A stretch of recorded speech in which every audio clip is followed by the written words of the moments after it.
Ha do'stlar, hammaga kelgan o'sha sovg'a hozir menga ham keldi. Kutib olamiz birgalikda. Yelikda kelishdi. Assalomu alaykum. Charchamayapsizmi? Bayramlar muborak bo'lsin opa. Rahmat, birga bo'lsin. Rahmat. Xonsaroy nomidan sovg'alar olib keldik. Xush kelibsizlar. Rahmat. Qo'y, tirik qo'y. Oddiy qo'y emas, promogodniy qo'y. Mana shu gelikdan tushiraman hozir men sizga. O'rtoqlar, buni qaranglar. Sizlar shu kreativni sovg'alar bilan-chi bizlarni mani patichklarimni anaqa hayratga solasizlar. Nimaga bu o'zimga o'xshagan jahldor zahar qo'ymi deyman bu? Shunday. Bu oddiy qo'y emas opa. Qo'yga promogodi bor.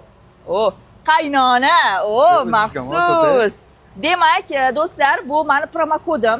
Mana shu promokodni yozib, uy xarid qilsanglar, ya'ni Xonsaroydan uy xarid qilsanglar, sizlar juda katta chegirmalarda meni nomimdan uy xarid qilsanglar bo'ladi. Bu mening obunachilarim uchun promokod. Xonsaroy kompaniyasiga esa alohida